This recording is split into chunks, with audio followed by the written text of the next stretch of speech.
Bonjour frères et sœurs. Suivant notre âge, nous avons tous eu, à un moment de notre vie, un moment où nous sommes posés des questions existentielles. Comme par exemple, qui suis-je? Quel est le but de ma vie? Où dois-je aller? Est-ce que je dois me marier avec lui ou avec elle? Je ne prétends pas ce matin répondre à ces questions. Je me propose juste d'ouvrir une piste de réflexion personnelle et sociétale. Je nous propose, par la suite, d'ouvrir la parole de Dieu, qui est la base de notre présence ici. Pour discerner à travers cette parole les éclaircies que Dieu nous envoie à travers les nuages de ce monde enténébré. J'ai voulu appeler ce message en quête d'identité, mais je pense que notre pasteur va me faire un procès pour plagiat. Parce que pour ceux qui ne le savent pas, il y a maintenant quelques mois, voire années, il a fait une belle série sur ce thème. Alors, dans ma réflexion autour de ce message, je me suis dit, je vais l'appeler en conquête d'identité, mais juste ajouter ces trois lettres à quête me dérangeait un peu. Alors le titre de ma réflexion, et que je vous propose aujourd'hui ce matin, sera en reconquête d'identité. Et là, je trouve qu'il y a vraiment de la matière. Une étude réalisée en Allemagne sur 1250 auditeurs d'une prédication a révélé que seulement 31% se sont rappelés de quelques éléments du message. Eh bien, j'espère en tout cas ce matin que vous vous rappellerez au moins du titre. Alors, je nous propose un constat déjà sur l'identité. Pour ceux qui s'intéressent à l'évolution de notre société, il peut être remarqué un fait intéressant, un fait marquant dans la pensée individuelle et collective, c'est qu'il y a vraiment des crises d'identité, particulièrement au sein de la jeunesse. C'est un moment charnière de la vie, on quitte quelque chose, un foyer familial avec un certain équilibre, pour essayer de devenir quelqu'un, un adulte, et devenir une personne. Donc c'est un moment charnière, c'est pour ça qu'on a la fameuse crise de l'adolescence. Mais il y a deux sujets particuliers que je voudrais qu'on puisse aborder ce matin dans ce problème d'identité qui se trouve dans la société. Ça sera la TDI et le transgenre.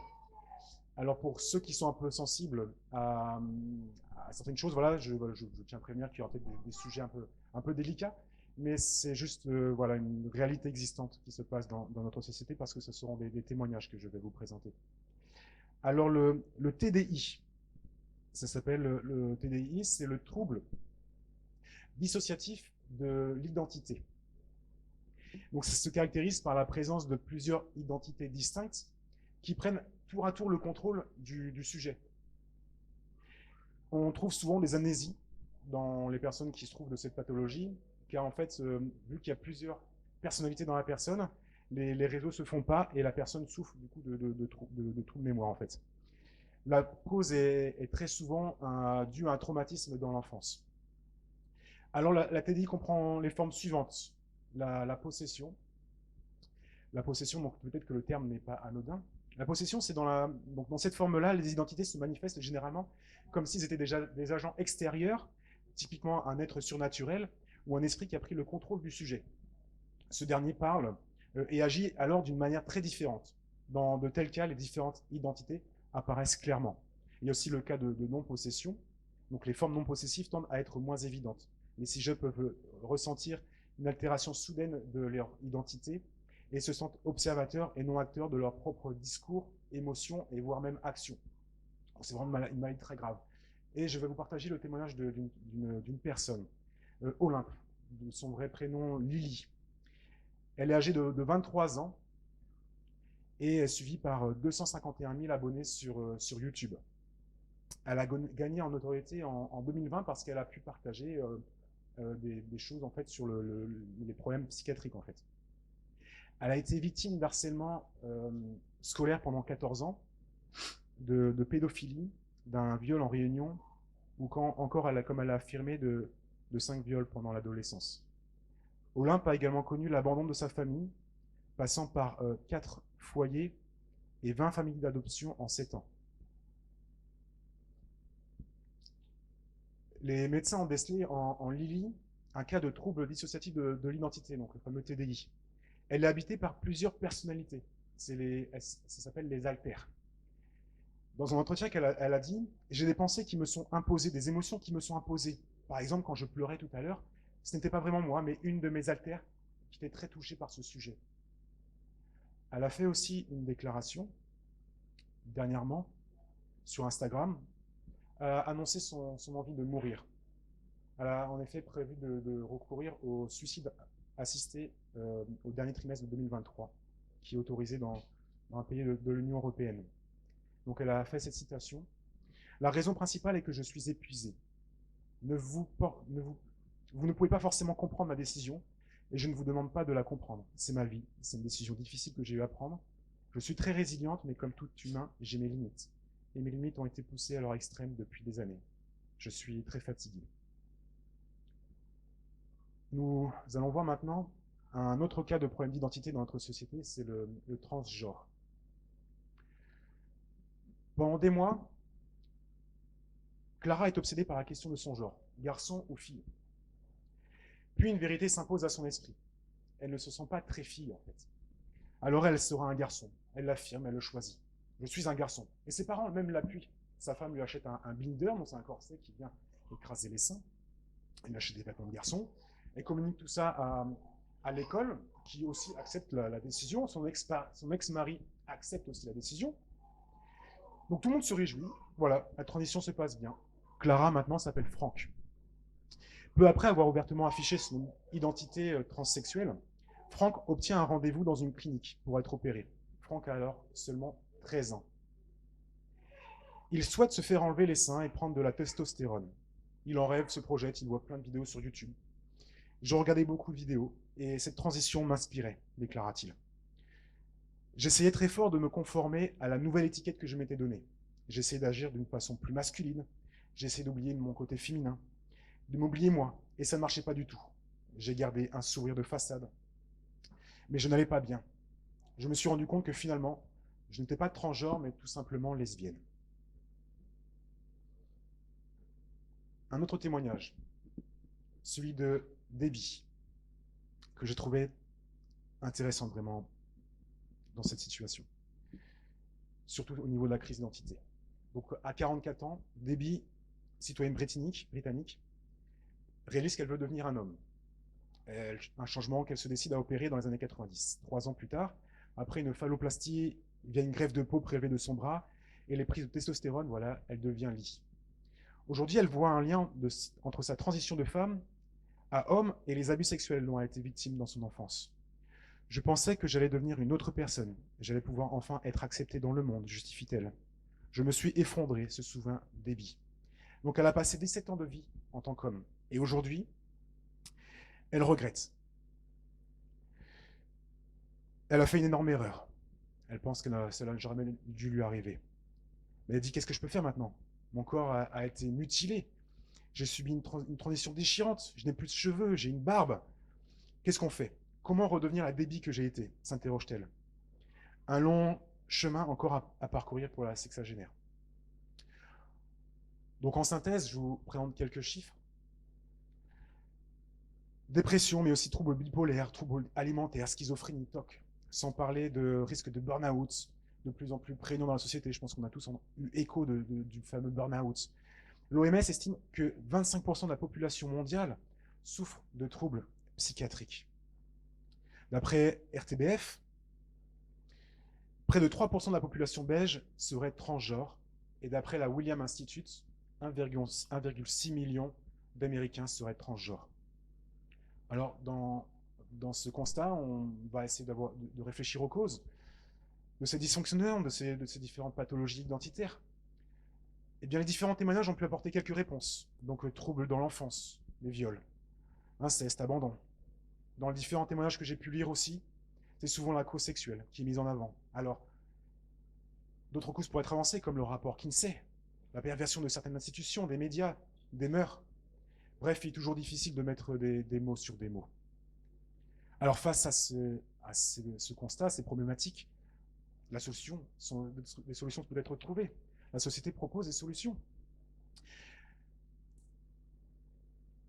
Pour Lily, en fait, c'est le suicide. Pour Clara, c'est l'opération, puis la déviance sexuelle.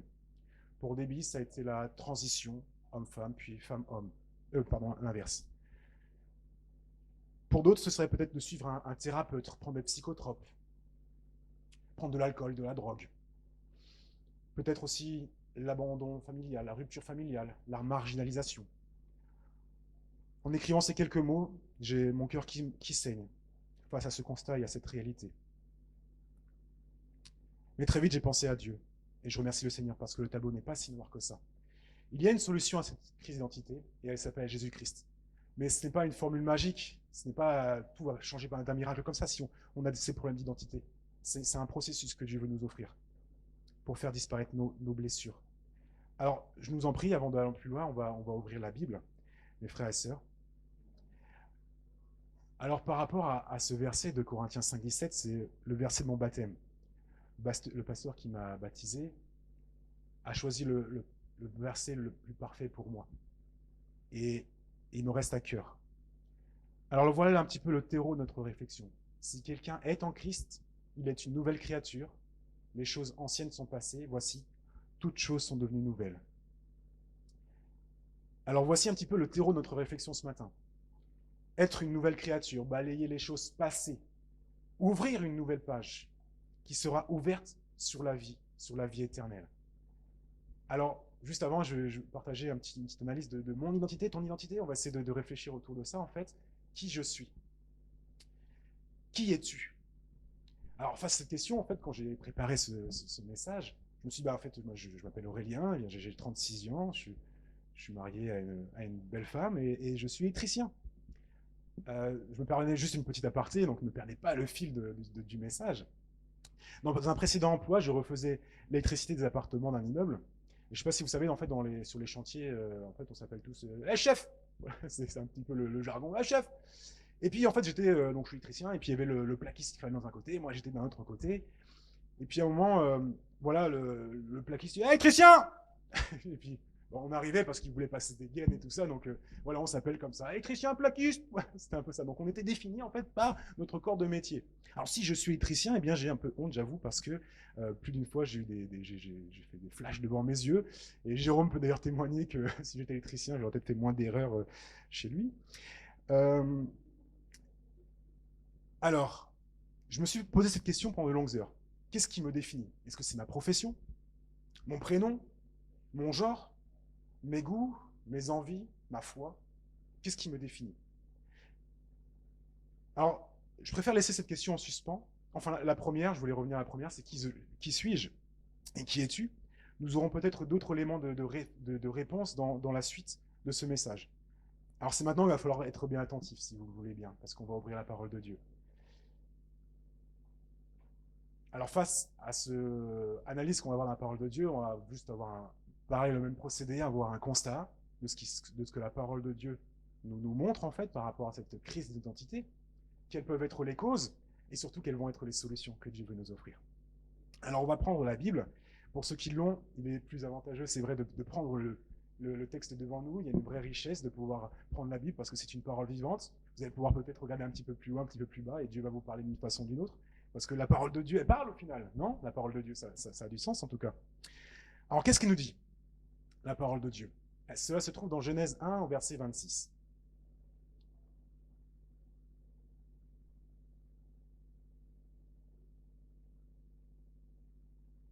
Alors, Dieu dit, donc c'est au moment de la création bien sûr, faisons les humains à notre image, selon notre ressemblance, pour qu'ils dominent sur les poissons de la mer, sur les oiseaux du ciel, sur le bétail, sur toute la terre, et sur toutes les bestioles qui fourmillent sur la terre. C'est intéressant, je ne sais pas si vous avez noté, nous avons été créés, façonnés comme de l'argile par le potier, à la ressemblance de Dieu. C'est intéressant. Un autre passage aussi qui va nous interpeller, au verset 31, Dieu vit alors que tout ce qu'il avait fait, c'était très bien, très bon. Il y eut un soir et un matin, ce fut le 6e jour. Donc en plus, c'était très bien. Dieu a créé quelque chose de parfait, très bien. Donc voilà mon identité révélée dans la Bible. Alors, nous sommes une créature façonnée par Dieu, une créature merveilleuse, façonnée par ses mains. Et pour moi, c'est une précieuse vérité. Je ne suis pas le fruit en fait d'une évolution comme la société me présente, issu d'une bête en fait. Voilà, on se serait transformé au fil de millions d'années pour devenir qui nous sommes. Et même, ils avancent le fait que nous serions issus d'une cellule aquatique. Voilà, chacun pense ce qu'ils veulent. Mais moi, quand je vois Prisca, Juldine, notre frère Daniel, Yves, quand je vois Marie-Aimée, Gelson, et surtout mon épouse, je me dis, mais nous ne pouvons pas être le fruit du hasard, nous sommes une créature merveilleuse. Non, vous ne trouvez pas, en fait, quand nous nous regardons, qu'on a des beaux sourires. Franchement, nous sommes beaux, c'est vrai, non? Alors, il y a quand même une problématique. Si on prend un peu de recul, je me rends compte qu'il y a quand même un problème. Parce que si tout était bon, tout était parfait, pourquoi, en fait, les génocides? Pourquoi les viols? Pourquoi le manque de pardon? Pourquoi la critique? Pourquoi les jugements? Pourquoi tout ce qui est négatif? Pourquoi la jalousie? Eh bien, malheureusement, en fait, la désobéissance d'Adam et Ève, qu'on a pu voir dans Genèse, au chapitre 3, le doute de l'amour de Dieu pour eux, d'avoir aussi mangé le fruit, est la source de l'entrée du mal, le mal qu'on appellera péché. Mais pourquoi aujourd'hui dois-je subir les conséquences de leur péché? C'est eux qui ont mangé dans le fruit, c'est pas moi en fait. C'est eux qui ont désobéi. Alors pour cela, on va peut-être avoir une réponse dans Genèse chapitre 5 au verset 1 à 3. Donc on reste dans le livre de Genèse. Au chapitre 5, les 5 premiers versets.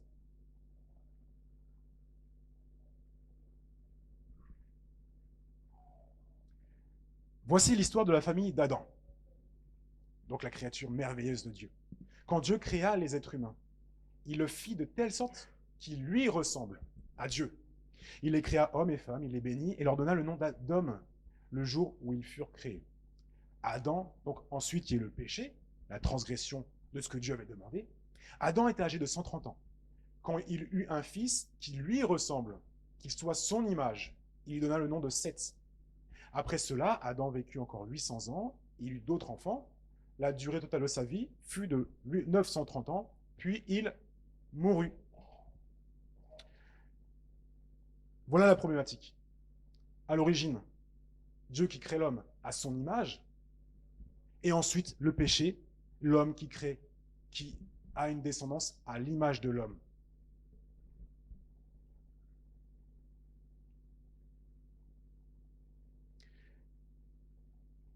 Donc voici succinctement un petit peu les raisons de la crise d'identité de l'homme. D'un côté, nous avons donc l'homme, Adam, créé à la ressemblance de Dieu, saint et parfait, immortel, puis nous, issus ou engendrés selon la ressemblance d'Adam, pécheurs et mortels. Parce que nous avons lu à la fin du verset 5, Adam est mort. Donc quelle tristesse, vous ne trouvez pas? N'est-ce pas même une injustice, au final? Parce que c'est toujours eux qui ont mangé le fruit. Eh bien, force est de constater qu'il y a un verset dans la Bible qui décrit bien notre situation.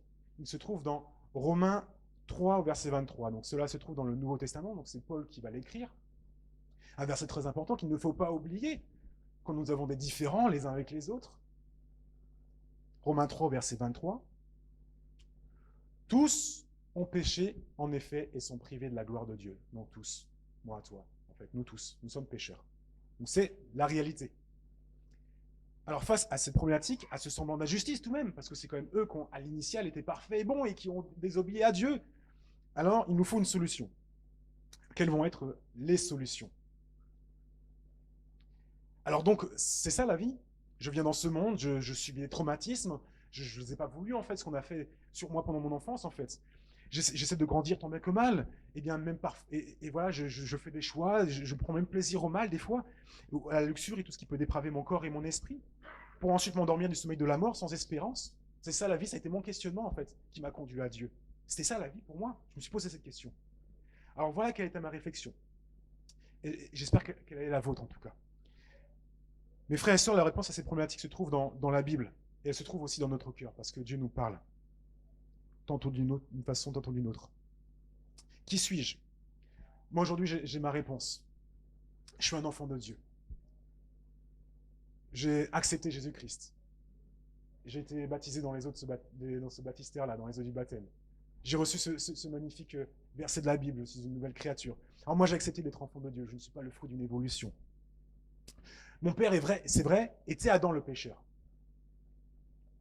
Il est aujourd'hui mort du sommeil de la mort et je me retrouve ainsi orphelin. Au final, en fait, c'est ça. Parce que Adam a fait les hommes à son image, en fait. Et au final, c'est notre père, Adam. Adam le pécheur.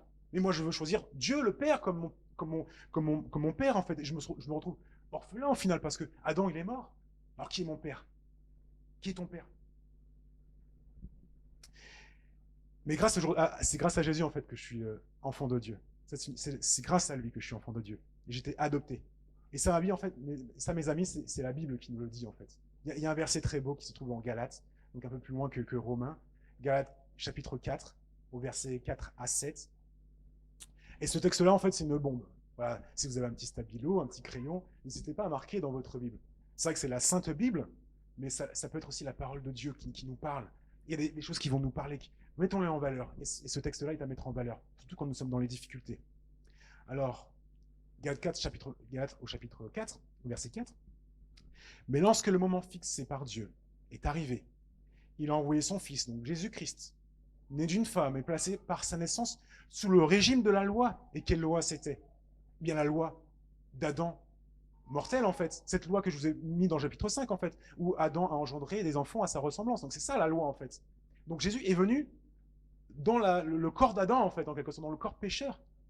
Donc Jésus-Christ est venu dans ce régime de loi pour libérer, ce sont des mots importants ça, libérer ceux qui étaient soumis à ce régime.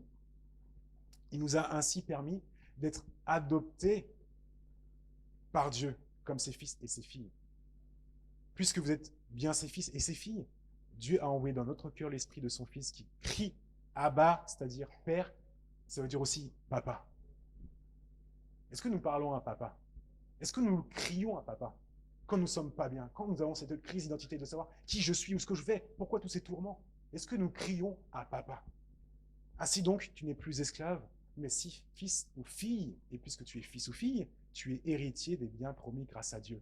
Donc nous avons Jésus-Christ, le roi de gloire qui se fait homme, qui vient sur terre, et en fait, nous devenons fils et filles. Alors nous sommes des héritiers de toutes ces richesses. Alors voilà, nous avons été orphelins d'Adam, et aujourd'hui nous avons la possibilité d'être adoptés par Dieu. Alors, en conclusion ce matin, comprenons bien que cette reconquête d'identité, en fait, ne peut être réalisée par nos propres efforts. Je ne sais pas si vous avez retenu dans les différents témoignages tout à l'heure, il y avait Clara, qui avait choisi de devenir Franck, et qui se forçait à être plus masculine, par ses propres efforts. Et c'était impossible, elle n'y arrivait pas. Tous les efforts humains, essayant de transformer une personnalité, une personne, n'est pas possible. Moi, je peux vous dire que je suis colérique, je m'emporte facilement, et si je choisis d'être plus calme, ça marche pas en fait. Juste en te dire, j'ai juste eu envie de dire, Seigneur, je peux pas ça. Mais je pense que tu peux prendre cette énergie-là et pouvoir partager quelque chose aux autres. Je sais pas. Mais en tout cas, Seigneur, calme-moi quand il y a des moments un peu difficiles et que je puisse me penser à toi et me calmer. Donc ça, c'est l'œuvre de Dieu au final, ce changement d'identité. C'est l'œuvre de Dieu. Alors cette reconquête, la reconquête de notre identité, ce n'est pas la mienne, ce n'est pas la tienne, parce qu'au final, nous ne sommes pas responsables qu'Adam et Ève ont croqué dans ce fruit-là. C'est vrai que c'est une injustice. C'est pour cela que Jésus-Christ, mes frères et sœurs, est venu sur terre. Parce que cette injustice, nous ne pouvions pas la porter. C'est lui qui a fait le travail, c'est lui qui a fait le job. C'est l'œuvre de Jésus-Christ, de Nazareth. Alors je ne sais pas si vous connaissez ce chant. Il y a de la puissance dans le nom de Jésus. Alors je vais m'essayer un petit peu pour ceux qui ne le connaissent pas. Excusez-moi, je suis pas. Mon don, ce n'est pas le chant. Il y a de la puissance dans le nom de Jésus. Il y a de la puissance dans le nom de Jésus. Il y a de la puissance dans le nom de Jésus. Pour briser les chaînes, pour briser les chaînes, pour briser les chaînes. Pour briser les chaînes, pour briser les chaînes, pour briser les chaînes. Amen. J'ai entendu d'autres chanter, donc ils ont besoin aussi de briser leurs chaînes, je crois. Nous n'avons pas tous besoin de briser cette conséquence du péché d'Adam et Ève et accepter Jésus-Christ dans notre vie et pouvoir être ainsi adopté par Dieu, être les héritiers de Dieu, ce qu'il en réserve. Moi, quand je vois cette image-là, je me dis, mais j'ai envie d'y aller en fait dans ce. Je sais pas si vous y pensez. Enfin, nous, on est un petit peu cartésien, nous voyons les choses. Je vois mon frère Yves avec voilà, c'est matériel tout ça. Est-ce qu'on voit les anges? Moi, j'arrive pas à les voir. En tout cas, je sens qu'il y a peut-être l'Esprit de Dieu qui me fait brûler en moi et ce sujet m'interpelle. Je ne sais pas si vous, en tout cas, ça vous rend bouillant. Moi, ça m'a rendu bouillant en fait de parler de ce sujet. Est-ce que nous voyons toutes ces choses-là et moi, j'imagine l'éternité. J'imagine l'éternité et ça dépasse notre imagination. Parce que quand je vous vois en fait, quand je nous vois dans les moments les plus beaux en fait, parce qu'il y a aussi des moments difficiles, bien entendu, eh bien moi je me dis c'est un peu ça l'éternité. Quand nous faisons des câlins, quand j'ai revu ma sœur Zazou revenir, que j'ai fait un gros câlin, j'ai fait ah, ça c'est l'éternité, on va pouvoir se revoir comme ça tous ensemble. Alors déposons tous nos fardeaux, déposons tous nos problèmes. Moi pour ma part en tout cas j'ai fait le choix, j'ai choisi Jésus-Christ comme sauveur et sauveur personnel de ma vie. Et toi, quel est ton choix?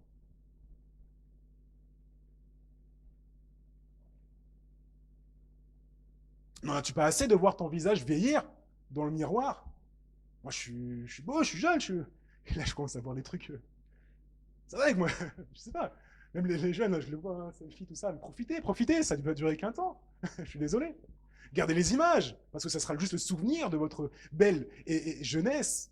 Ça sera que les souvenirs, parce que malheureusement, Adam nous a filé le syndrome du péché et la dégénérescence de nos corps. N'en as-tu pas assez de vivre et mourir sans espérance? N'en as-tu pas assez de voir le mal dominer ce monde? N'en as-tu pas assez de voir les frères et les sœurs se déchirer? N'en as-tu pas assez de voir la jalousie nous diviser? N'en as-tu assez de voir l'orgueil? Bien, rapprochons-nous de Jésus-Christ. C'est la réponse, je crois. Jésus t'offre la solution ce matin. Tu peux devenir enfant de Dieu. C'est une possibilité. Il faut juste se tourner vers Dieu et l'accepter. Alors c'est vrai que c'est un choix difficile. Parce qu'il faut beaucoup d'humilité au final. Faut reconnaître en fait. Moi, dans mon intelligence, je suis le fruit d'une évolution, tout ça, parce que j'ai des trucs avec des carbone 14 et toutes ces choses-là. Donc, je vous laisse étudier le sujet, mais moi, non, moi, je préfère croire en ce que la Bible me dit, en tout cas, que je suis créé à l'image de Dieu. Alors, il faut beaucoup d'humilité. Nous passons pour des fous, peut-être. Quand on va parler à un scientifique, on va lui poser la question, voilà, on va dire, moi, je suis croyant. Non, après, il veut me sortir sa science de l'évolution. Mais ok. Ben, moi, il me prend pour un imbécile qui croit en un Jésus qui va revenir et tout ça. Ok, prenons les critiques. Amen, c'est un héritage pour nous, mais en tout cas, témoignons de ce que nous croyons. Alors, il faudra beaucoup d'humilité. Il faudra reconnaître que nous sommes pécheurs. Romains 3, 23. Nous ne l'avons pas oublié, ce verset? Tous sont pécheurs. Alors, tu auras beau avoir 40 ans d'adventisme, de christianisme, d'évangélisme, tout ça, mais ça ne vaut rien, en fait. Tu auras beau prêcher la parole de tous les jours, en fait. Ça ne vaut rien. Nous sommes tous pécheurs, en fait. Donc, beaucoup d'humilité. C'est ça la clé. Et même si tu crois, voilà, prêcher la bonne parole, tout ça, ça ne vaut rien aux yeux de Dieu. Il faut accepter ce que Jésus-Christ a fait. C'est lui qui l'a fait. C'est lui qui a fait la reconquête de notre identité. Cette identité perdue par Adam. Alors, juste un petit partage. Je vous un petit peu. J'ai cette réflexion. J'ouvre la réflexion. Je ne viens pas comme un sachant vous annoncer quelque chose. Juste une pause de réflexion. Moi, je me dis, quand nous sommes chrétiens, est-ce que c'est juste? Est-ce que c'est juste de s'appeler chrétien? Il y a cette histoire, en fait, je ne sais pas si vous connaissez les petits poissons sur les voitures. Ça veut dire Jésus-Christ. Ça en grec, ça veut dire. Donc c'est à ça que les chrétiens de l'époque se reconnaissaient. Ils mettaient ce symbole-là sur les maisons, ils pouvaient se reconnaître. Et il y a cette femme, en fait, qui aime cette image-là, et elle a mis un sticker derrière sa voiture. Pour ceux qui sont fans des stickers, vous pourrez peut-être trouver ce sticker-là. Si tu aimes Jésus, klaxonne. Si tu aimes Jésus, klaxonne. Donc, souvent, les gens dans les voitures, moi, quand je vois des fois les petits poissons, je klaxonne et je fais hey, coucou en passant sur le côté. Alors, du coup, dans sa journée au travail, les gens klaxonnent. Et du coup, elle fait coucou, tout ça, elle est heureuse. Et puis, un jour, en fait, où elle se trouve devant un feu rouge.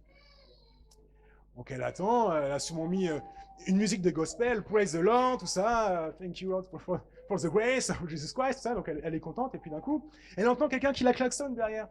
Puis, elle regarde le feu, il est rouge. Alors, elle ouvre la fenêtre et fait eh oh, c'est bon, il est rouge le feu, c'est bon, laisse-moi tranquille. Mais quel témoignage au final. Elle s'est énervée à s'emporter. Le monsieur a juste fait ce qu'il demandait. Si tu es chrétien, klaxonne. Alors, quelle image nous reflétons aux autres, mes frères et sœurs? nous avançons que nous sommes chrétiens. Le Mahatma Gandhi a dit « J'aime votre Jésus-Christ, mais je n'aime pas vos chrétiens. » Alors moi, je me dis, chrétien, peut-être, je sais pas, prendre cette appellation, peut-être. C'est une grande responsabilité, en tout cas. Mais peut-être à des personnes que je ne connais pas au travail, je veux leur dire, en fait, moi, je suis un disciple de Jésus. Mon maître, c'est Jésus. Je suis un disciple, je suis en marche avec Jésus-Christ. Je ne suis qu'un pécheur, en final, et c'est Jésus-Christ, mon maître. J'ai vu ce qu'il a fait. J'ai vu qu'on a guéri des gens. J'ai vu qu'il a fait du bien, qu'on a donné sa vie. Et moi, c'est ce modèle-là que je veux suivre. Tu as des problèmes, mon frère, ma soeur, mon ami? Tu veux que je t'aide? Alors si j'arrive, moi je dis, moi je suis chrétien, j'observe le sabbat, je fais plein de choses pour Dieu, mais non, tu le fais pour toi peut-être, parce que tu as cru comprendre de la Bible, en fait. Alors voilà, c'était ma réflexion que je voulais vous partager. Il nous faudra aussi reconnaître, pour devenir enfant, fils et fille de Dieu, peut-être cette appellation-là est peut-être plus intéressante. Je suis un fils et une fille de Dieu. Alors c'est Jésus-Christ qui a restauré l'image de Dieu, qui nous a été volée. Elle nous a été volée par un usurpateur, quelqu'un qui a caché son identité, qui a mis la tentation devant nos parents. Et il est toujours là à sévir. Mais regardons à Jésus-Christ. Espérons en lui. La délivrance est là. Les chaînes peuvent être brisées. Alors ce don n'est pas gratuit, même si c'est un don gratuit, comme dit la parole de Dieu. Elle n'est pas gratuite, elle a coûté la vie du Fils de Dieu. Il a choisi lui-même, de lui-même, de venir comme un serviteur pour t'offrir sa vie, pour revenir comme un conquérant. Et c'est pour ça qu'il y a la reconquête d'identité. Jésus-Christ est venu comme un serviteur. Il va revenir comme un roi de gloire. Et moi, j'espère en ce jour, quand des nuées des cieux, nous verrons un petit point arriver dans le ciel. Et que nous verrons, je sais pas, peut-être sur un cheval, Jésus-Christ, je sais pas. Imaginons, soyons spirituels. Et revenir comme ça avec des millions d'anges pour venir nous chercher. Et nous nous élèverons vers le ciel, nous dit la parole de Dieu. Ce sont des textes qui se trouvent dans la Bible. Veux-tu l'étudier? Veux-tu tourner les quelques pages de cette parole de Dieu qui est incroyable? Moi, j'étais touché quand je suis arrivé à Matthieu au chapitre 5, le sermon sur la montagne.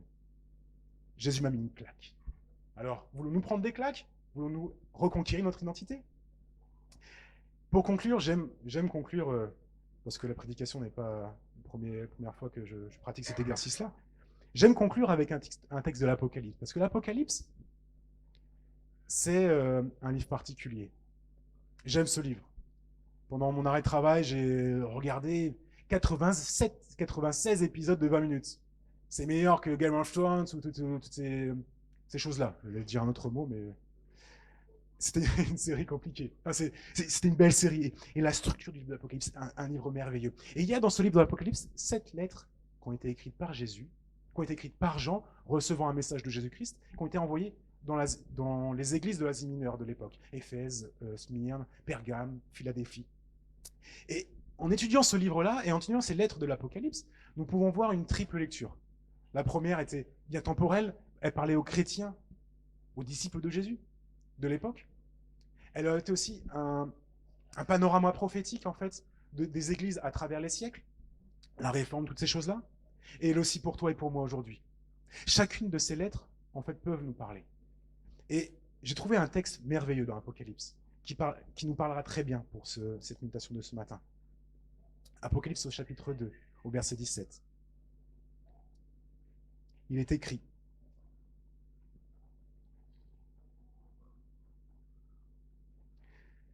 que celui qui a des oreilles entende ce que l'Esprit dit aux églises.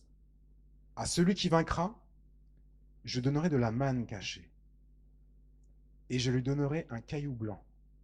Et sur ce caillou est écrit un nom nouveau, que personne ne connaît, si ce n'est celui qui le reçoit. Un nom nouveau sera donné à celui qui vaincra ce monde. Grâce à Jésus-Christ, bien sûr. Ce n'est pas nous qui l'avons fait, bien entendu. Alors, ce ne sera pas électricien, ce ne sera pas Aurélien, ce sera un nouveau nom, une nouvelle identité. Et cette identité-là, elle est chrétienne. Contemplons Christ à la croix. Contemplons son œuvre, son ministère. C'est 3 ans et demi qu'il a mené. C'est ça l'identité de Dieu. C'est cette identité-là qu'on va avoir pour l'éternité. Cet amour, ce don, cette joie, tout ce que Jésus-Christ a fait, ce sera cela notre vraie identité. Alors, nous allons voir le prochain chant. J'ai oublié le titre du chant. En toi, je sais qui je suis. Alors, si tu veux, si tu te sens de chanter ce chant à plein cœur, si tu te sens adopté par Jésus-Christ pour devenir héritier de Dieu, eh bien, levons-nous, levons nos mains, nos cœurs vers Dieu, faisons élever nos voix et crions fortement, faisons trembler les murs de cette église de Rennes, que notre voisinage sache qu'il se passe quelque chose à Rennes, parce qu'il y a eu peut-être des hommes et des femmes ici qui ont choisi de devenir enfants de Dieu. En toi, je sais qui je suis. Je suis enfant de Dieu. Alors chantons-le, crions-le. Amen.